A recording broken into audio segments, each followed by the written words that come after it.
Good morning, YouTube. This is Chris, and I have the disease of sex and love addiction. I just wanted to post a quick video kind of talking about what is sex addiction before I get into my story because it's going to be a lengthy story. I'm not going to try to make it too long. I'm probably going to break up the videos like 8 minutes.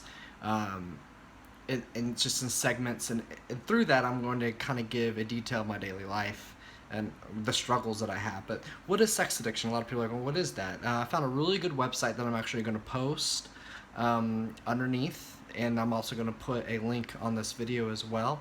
And it says, this is on sexhelp.com. Sex addiction is defined as any sexual related compulsive behavior which interferes with normal living and causes severe stress on family, friends, loved ones, and one's work environment. Like an alcoholic unable to stop drinking, sexual addicts are unable to stop their self-destructive sexual behavior. I thought that was great wording.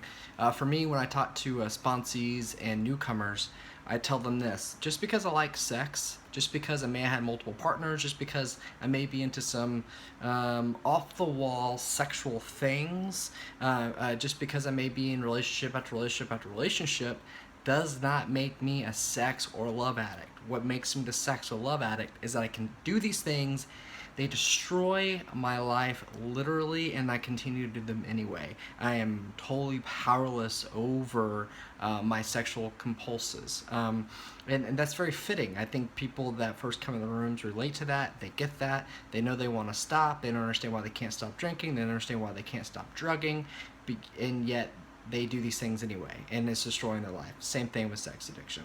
A lot of people are like, okay, so you've got the sex part out of the way, but what is this whole love addiction part? And I'm not going to read this whole thing, but I'm also going to put this on the video as well, and a link underneath. But it says sex and love addiction. For people hopelessly in love, they go through life feeling desperate longing and constant fear. That is the fear of rejection, pain, unfamiliar experiences, and having little faith in the ability or right to inspire love.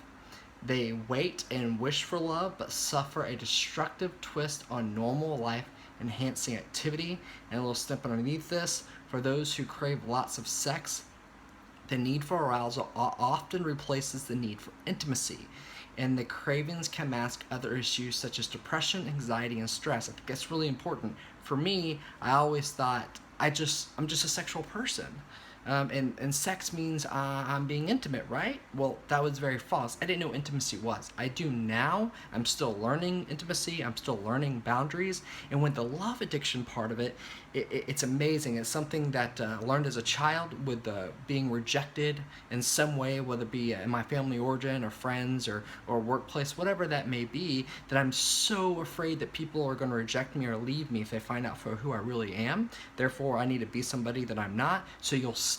And my control issues come out because I'm going to do whatever I got to do to keep you to stay. I'm going to lure you in with my compassion and my charm, and then I'm going to keep you with fear tactics and controlling and by manipulating. We'll get into a lot more of that later, but I just wanted to throw that out there real quick. There's also obviously a couple of good websites I'm going to post on here. Another one that's like, okay, how do I know if I'm one? What's a good, quick way to know if I'm one? Well, on here there's going to be a couple of tests you can take. And one thing for me, it's called the characteristics of sex and love addiction. There's 12 of them. Read them. If you fit one or two of those, you may want to look into it. If you fit majority of them, come and have a seat in one of these meetings and listen to what people have to say. All right, guys, please subscribe. I'm not going to get a lot of hits at first, I think. I think you really have to specifically come look for this. So if you have any ideas of how I can promote my videos and get those out more, I would love to hear it. Please leave any comments below, any questions below. I'll be happy to answer them. And stay in tune for my life story. Again, I'm going to be breaking it up into 5-8 minute segments so it's not boring you to death. If you feel like you want to hear them go longer, I can definitely do that. I can edit them together. This is all new to me. I'm still learning all this stuff. But anyway, hope you have a great day. I'm glad that you're here, and hope this touches you in some way. All right, have a great day. Bye.